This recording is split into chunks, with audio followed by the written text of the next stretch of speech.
নমস্কার বন্ধুরা, জ্যোতিষ ধর্মকথা ইউটিউব চ্যানেলে আপনাদের সকলকে আরো একবার স্বাগত জানাই। সকলকে স্বাগত জানিয়ে আমরা আজকে আলোচনা করতে চলেছি রাশিফল। আর আমরা আলোচনা করব কিন্তু 2025 কেমন যাবে, নতুন বছর আসছে, নতুন বছর কেমন যাবে, নতুন বছরকে স্বাগত জানিয়ে আমরা আজকে এই ভিডিওটি শুরু করব। আমরা আলোচনা করব মিথুন রাশি বা জেমিনি সাইনকে নিয়ে।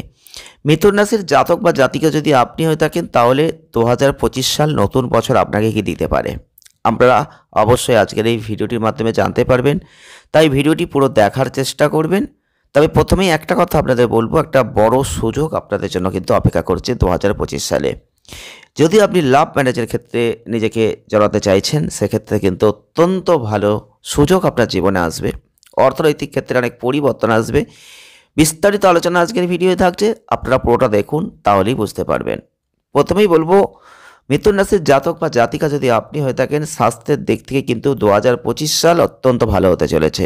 এই বছর অনেক গ্রহ পরিবর্তন আছে, যার ফলে আগের বছরের থেকে আপনি এই বছর উন্নত শরীর স্বাস্থ্য দেখতে পাবেন। বছরের শুরুতে বৃহস্পতির ট্রানজিট একটু সমস্যাযুক্ত আছে। মে মাসের মাঝামাঝি পর্যন্ত পেটের কোনো সমস্যা থাকবে না। সমস্যা থাকলেও সাবধানে খাবার দাবার খাবেন, নিজেকে ফিট রাখবেন। নতুন খাবার খাওয়ার সাথে কোনো স্বাস্থ্য সমস্যা হচ্ছে না।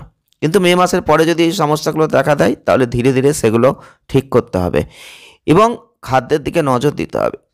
শনির ট্রানজিট একটা পজিটিভ ফল দিতে পারে, তবে বুকের ক্ষেত্রে কোনো সমস্যা যদি আগে থেকে আপনার ছিল, তাহলে কিন্তু সতর্কতা রাখতে হবে। কারণ বুক সংক্রান্ত কোনো সমস্যা আপনার কিন্তু শরীর স্বাস্থ্যের জন্য ক্ষতিকারক। যদি আপনি শিক্ষার্থী হয়ে থাকেন, 2025 সাল আপনাদের জন্য অত্যন্ত ভালো ফল দেবে। শিক্ষার্থীদের ক্ষেত্রে মে মাসের মাঝামাঝি পর্যন্ত আপনাদের দেখতে পাবেন, যারা বিদেশে পড়াশোনা করছেন, যারা বাড়ি থেকে দূরত্ব রাখছেন, তাদের জন্য ভালো। কিছু ছাত্রছাত্রী আছে, চেষ্টা করতে হবে মে মাসের মাঝামাঝির পরে বৃহস্পতি আপনাদের ক্ষেত্রে দেখবেন তাদের যে ট্রানজিট, বিশেষ করে বিজ্ঞানের ক্ষেত্রে যারা রয়েছেন তাদের ভালো ফল দেবে। বৃহস্পতির ট্রানজিট কিছু কিছু ক্ষেত্রে খারাপ ফলও কিন্তু আপনাদের দেবে। তাই আপনাদের প্রবীণদের পরামর্শ নিতে হবে, শিক্ষকদের সম্মান দিতে হবে। এই পরিস্থিতিগুলো যদি ঠিক রাখতে পারেন, তাহলে কিন্তু আপনি আপনার পড়াশোনায় ভালো জায়গাটা দেখতে পাবেন। বৃহস্পতির ক্ষেত্রে বুদ্ধিমত্তা, শেখার ক্ষমতাকে শক্তিশালী করছে।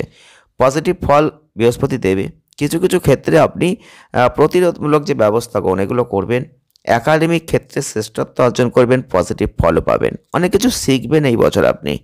আর যদি আপনি ব্যবসায়ী মানুষ হয়ে থাকেন বা ব্যবসা করছেন, মিথুন রাশির মানুষ, তাহলে 2025 সাল আপনাদের জন্য। যারা জন্মস্থান থেকে অনেক দূরে আছেন, বিদেশি দেশের সাথে কোনো ব্যবসা করছেন, তাদের কিন্তু অত্যন্ত ভালো মে মাসের মাঝামাঝি সময়ে চমৎকার ফল কিন্তু আপনারা দেখতে পাবেন। একই সাথে মে মাসের মাঝামাঝির পরের সময়টা সব ধরনের ব্যবসার জন্য পজিটিভ ফল আছে। আপনি যদি কোনো সুপরিকল্পিত প্রকল্পের সাথে কাজ করছেন, আপনি অবশ্যই ভালো ফল অর্জন করবেন। এছাড়াও বুধের ট্রানজিট আপনাদের একটা ভালো ফল দেবে। মিথুন রাশির মানুষ আপনি হয়ে থাকে, 2025 সাল মার্চের পরবর্তী ক্ষেত্রে আপনারা দেখতে পাবেন যে শ্রম করছেন, সেই শ্রমের ফল কিন্তু আপনি পাবেন। কিছুটা কাজ তো আপনাকে করতেই হবে। কৃতিত্বের জায়গাটা অনেক বেশি এই বছর আপনাদের থাকছে। যারা কর্ম করছেন, কর্মজীবনে আছেন, তারা কিন্তু বিরোধপূর্ণ ফল দেখতে পাবেন। মে মাসের মাঝামাঝি পর্যন্ত আপনার কাজের দিকে ফোকাস দিন। কর্মক্ষেত্রে কোনো সমস্যা আসবে না। আপনি আপনার কাজকে সম্মান দিন, আর কাজের পরিবর্তে আপনি কিছু ফল লাভ করবেন। আপনার পরিবর্তন কিন্তু এই সময়টা আছে। একটা বিষয় মাথায় রাখবেন, মার্চের পর শনি কিন্তু আপনাদের কর্মস্থলে চলে যাচ্ছে, যেটা আপনাকে আরও পরিশ্রম করতে কিন্তু বাধ্য করাবে। মার্চের পরে চাকরি করলে আপনার সুপারভাইজার বা সিনিয়রদের কাছ থেকে কিছু খারাপ ব্যবহার কিন্তু আপনি পেতে পারেন, বা এমন কিছু নিয়ম কঠোর করে দিতে পারে যেটা হয়তো আপনি মানতে পারছেন না।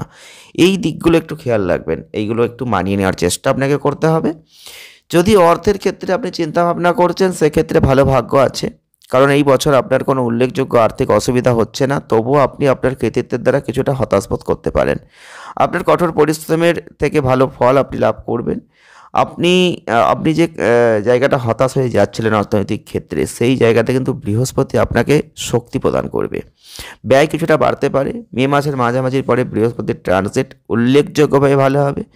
আপনি আপনার আর্থিক ব্যবস্থাকে উন্নত করবেন এবং আপনার খরচগুলো শেষ পর্যন্ত কমে যাবে। আর আপনি 2025 সালে একটা আর্থিক বিষয়ে বিভিন্ন কিছু আশা করতে পারেন, এগিয়ে যেতে পারেন।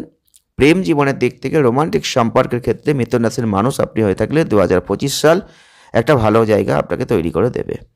এই বছর আপনাদের ক্ষেত্রে বলবো প্রতিকূলতা কিছু গ্রহদের থাকছে, তাই বেশিরভাগ সময়টা আপনাদের বলবো আপনি সঠিক অবস্থান করবেন, রোমান্টিক সম্পর্কের মধ্যে সামঞ্জস্যতা রাখবেন। মে মাসের মাঝামাঝির পরে প্রেমের জীবনে বৃহস্পতির ট্রানজিট একটা লাভের জায়গা তৈরি করবে। বৃহস্পতি তার ট্রানজিট আপনাদের কিন্তু একটা ভালো প্রেম জীবনকে তৈরি করে দিতে চলেছে। এই সময় আপনি যদি বিবাহের জায়গায় যেতে চান, প্রেমের বন্ধনকে জোরদার করতে চান, সেটা কিন্তু অবশ্যই ভালো হতে চলেছে। দাম্পত্য জীবনের দিক থেকে মিথুন রাশির জাতক বা জাতিকাদের বলবো, বিবাহযোগ্য বয়সে যদি আপনি পৌঁছে থাকেন তাহলে এই বছরটা অত্যন্ত ভালো। আপনাদের ক্ষেত্রে বৃহস্পতির যে সপ্তম ঘরে প্রভাব বিশেষ করে মে মাসের মাঝামাঝির পরে হবে। বৃহস্পতি যখন নিজের রাশিতে থাকে তখন বিবাহের সম্ভাবনা বেশি থাকে। তবে এই বছর যারা বিবাহ করবেন তাদের একজন যোগ্য এবং বুদ্ধিমত্তার দিক থেকে শক্তিশালী জীবনসঙ্গী থাকবে। তো অবশ্যই এই ক্ষেত্রে আপনাদের যারা যদি আপনি বিবাহিত হয়ে থাকেন, শনি কিন্তু আপনাদের সেক্ষেত্রে লাভ দেবে। আপনারা কিন্তু এই সময়টাই বৃহস্পতির প্রভাব, যার ফলে আপনার বৈবাহিক জীবনকে সুন্দর করে তুলতে পারবেন।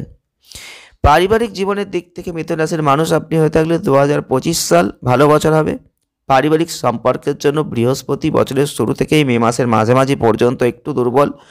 তার পরবর্তী ক্ষেত্রে পারিবারিক সমস্যা যাতে না আসে সেদিকে আপনার লক্ষ্য রাখতে হবে, কারণ তার পরবর্তী ক্ষেত্রে আর কোনো সমস্যা আসবে না।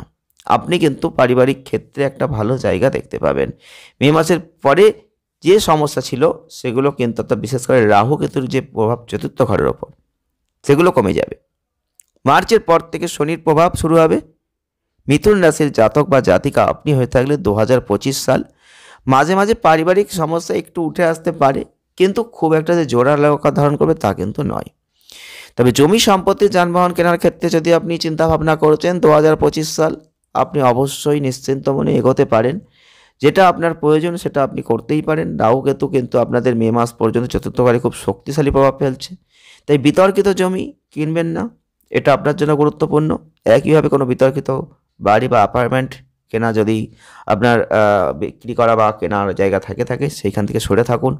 কম দামে প্রলুব্ধ হবেন না, পুঁজি ঠিক রাখবেন। শনি কিন্তু মে মাসের পরেও চতুর্থ ঘরে ফোকাস করতে থাকছে, তাই নৈতিক ব্যবসায় লেনদেন করুন, সেটা ভালো হবে। যানবাহনের ক্ষেত্রে এই বছরটা ঠিকঠাক রাখলে অবশ্যই এগোতে পারেন। যত তাড়াতাড়ি সম্ভব নতুন গাড়িতে বিনিয়োগ করুন, সেটা ভালো।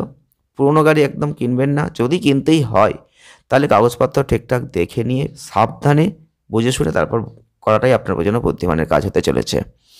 তাই আপনি অবশ্যই এইগুলোর দিকে একটু নজর দিয়ে এগোতে পারেন, সেটা আপনার জন্য ভালো। ওভারঅল যদি বিচার করি তাহলে মিথুন রাশির জাতক বা জাতিকাদের ক্ষেত্রে 2025 সাল অত্যন্ত ভালো বছর হতে চলেছে। কিছু প্রতিকার আপনারা করতে পারেন। আপনারা যদি পারেন প্রত্যেক দিন মন্দিরে যাবেন, আপনারা ঋষিমুনিদের সেবা করবেন, এটা অত্যন্ত ভালো ফল আপনাকে দিয়ে দেবে। ভিডিওটি আজ এ পর্যন্তই। ভালো লাগলে লাইক করবেন, শেয়ার করবেন, চ্যানেলটিকে সাবস্ক্রাইব করবেন। সকলে ভালো থাকবেন, দেখা হচ্ছে নেক্সট ভিডিওয়। ধন্যবাদ।